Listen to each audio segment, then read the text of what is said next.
Erik Reader wears several hats. He's the president and CEO of Illinois Business Financial Services, which helps provide a financial lifeline for small businesses trying to grow. He's also a consultant on revitalizing downtowns in small and mid-sized cities around the Midwest.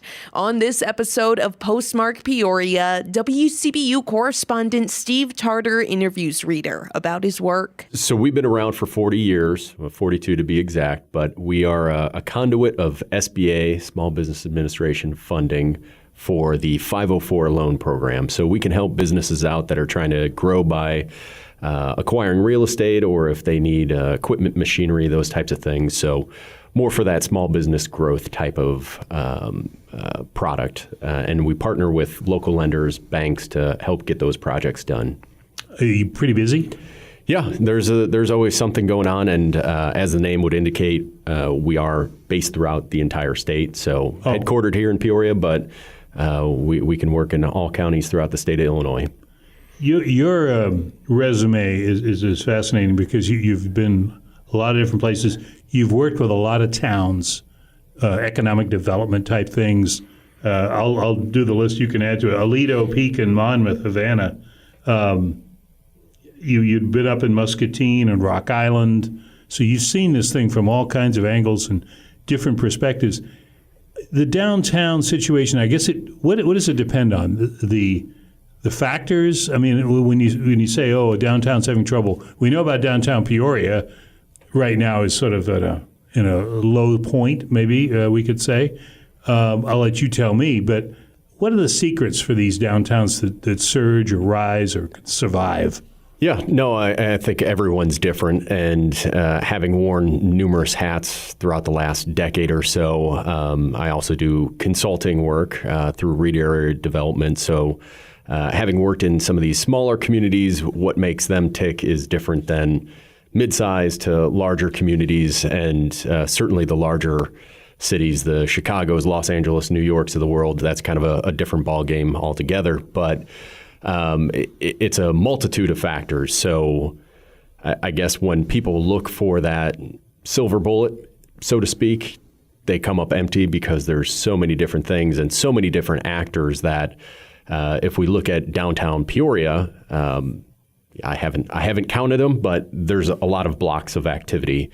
And if you look at kind of the jurisdiction or the geographic area, you've got the Central Business District, you've got the Riverfront, you've got the Warehouse District, you've got the Med Tech District, and even some of that kind of creeps into the North Valley or up West Main into Bradley's campus. So sure.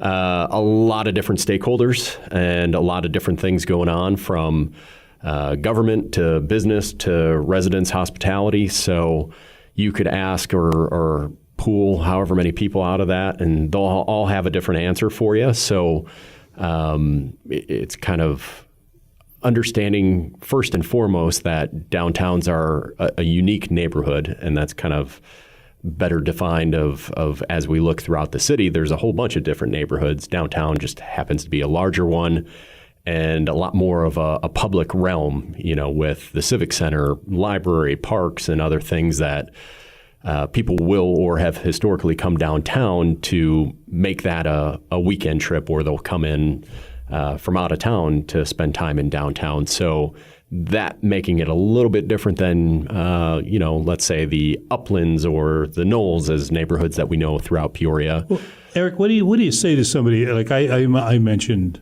downtown Peoria is, kind of at a low point or is having issues, or however you want to describe that. But how do you tell somebody, how do you fight that perception? Mm-hmm. I mean, or maybe do you acknowledge it and say, well, let's do something about it, or what how do you approach that? Yeah, and I would just kind of confront it head on and say there's always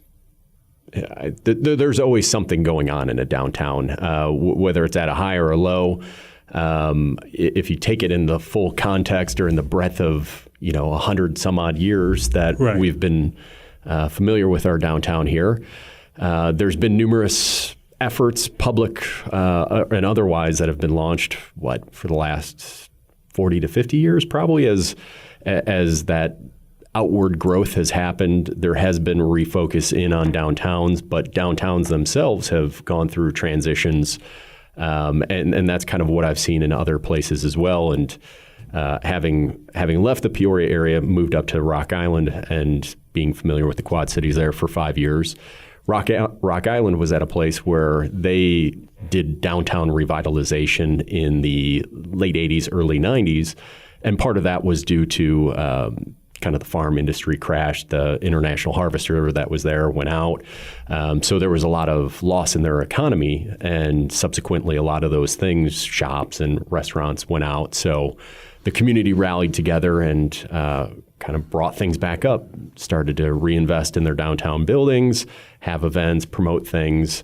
What did they call it? They had a name. It was the district. The district, yeah. The district. Right. And as we kind of look at it today and, here recently in the news of this week, they've got a new vision for downtown, which is a good thing because, things, they hit points 20, 25 years or so down the road where you kind of need to bring people back to the table and reimagine what things could be for the next generation to come.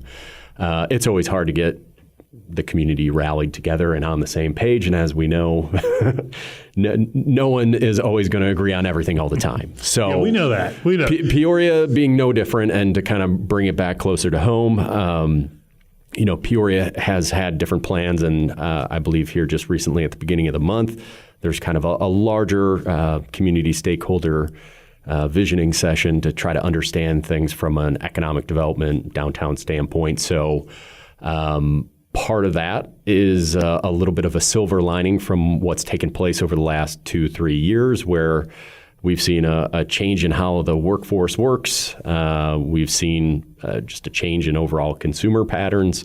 So that's opened up the door for us to say, hey, things are, I would say, relatively successful, having been familiar with Peoria since, 2011? We've seen the Riverfront Museum being completed. We've seen developments in the warehouse district come to fruition, as well as infrastructure and other things there.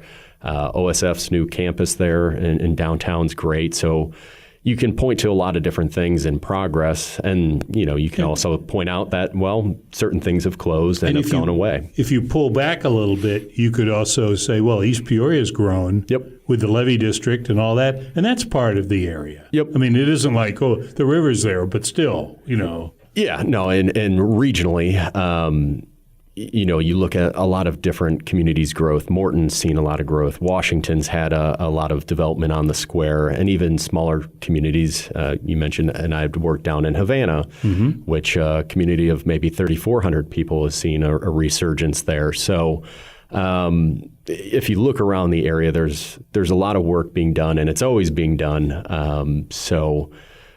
Whether or not it's the exact thing that somebody wants to see, like I said, everybody's got their own ideas of, I want restaurants, or, we need a large company to come because we need jobs here. Right. So kind of balancing all of those interests and putting together strategies is what I've helped communities with in other areas. Erik Reader, Illinois Business Financial Services. Postmark Peoria is a co-production of WCBU and Mike Sable. If you want even more stories about Peoria history, be sure to subscribe to the Postmark Peoria podcast on Apple, Google, Spotify, or the NPR app.